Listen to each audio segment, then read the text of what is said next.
ছেলের যে টাকা হলে বাবা মাকে ভুলে যায় সেটা আমি জানতাম না। ওই ছেলে মানুষ করতে গিয়ে আমি ঠিক মতো খাইনি, কোনো দিন পানি খেয়ে ঘুমিয়েছি, ফোন করে যখন যা চাইছে তাই দিয়েছি, শুধু ছেলেটাকে মানুষের মতো মানুষ করা লেগে। আর আজ সেই ছেলে আমাকে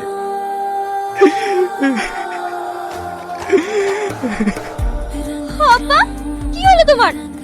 বলো আমাকে, বলো। ইয়াসিন আমার গেলে চড় মেরেছে,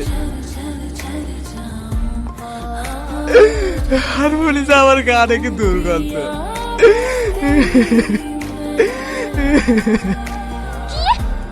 ইয়াসিন তোমার গায়ে হাত ধরেছে? আব্বা আমি হাত ভেঙে গুড়িয়ে দেবো। দাঁড়া মা, জাস্ট ও যে মানুষের মতো মানুষ হয়েছে এতে আমি অনেক খুশি। ও যে আমাকে চড় মেরেছে এতে আমার একটুও কষ্ট হয়নি, একটুও না। তোমার হয়নি কিন্তু আমার হয়েছে। আমি এক্ষুনি যাবো। মাহি, মাহি, বিশু ভাই, বিশু ভাই। এ মাহি, কিছু বলবি? আমার সে বড় ভাইটা কোথায় থাকে জানো? ইয়াসিনের কথা বলছিস? হ্যাঁ, কোথায় থাকে বলতে পারবা? ওর তো এখন ভিআইপি ব্যাপার। ও একটা বড়লোক মেয়েকে বিয়ে করে বহরমপুরে বাংলোতে ডি ব্লক 38 নাম্বার বিল্ডিং এ থাকে। কেন, কি হয়েছে?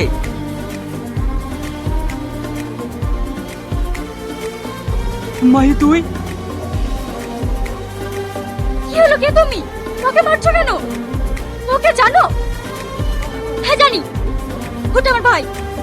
ভাই? তাহলে এভাবে মারছো কেন? আমার উচিত ছিল ওর হাত দুটো ভেঙে গুড়িয়ে দেওয়া, কিন্তু আমি পারলাম না। ভাই তো তাই।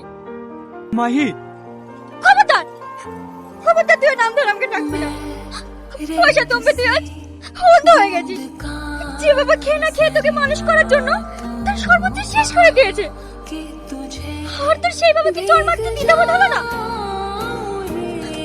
আপনি একটু কাঁপলো না, তুই মানুষ। তার মানে ওই রিক্সাওয়ালা তোমার আব্বু? শ্রাবণী চুপ, তোমার এই মুখটা দেখতে আমার ঘৃণা হচ্ছে জানো? মিথ্যা বলার একটা সীমা আছে। তুই মিথ্যা বলে দিয়ে আমাকে বিয়ে করেছো, তাদের আমার দুঃখ নেই, কিন্তু নিজের দিদাকে তুমি ছি। আমায় তোমরা ক্ষমা করে দাও। আমি তুই কার কাছে ক্ষমা চাইছিস?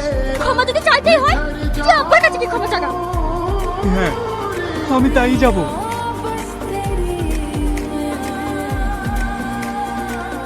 যত সব ছোট লোকের বাচ্চা। আব্বা তুমি আমাকে ক্ষমা করে দাও।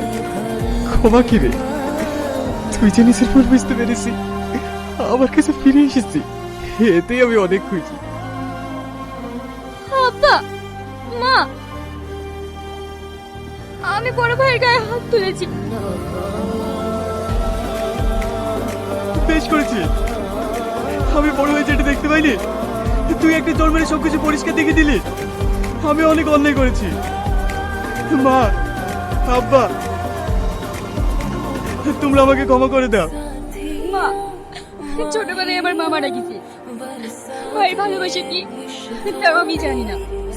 আজ থেকে আমরা সবাই একসাথে থাকবো। হ্যাঁ রে মা।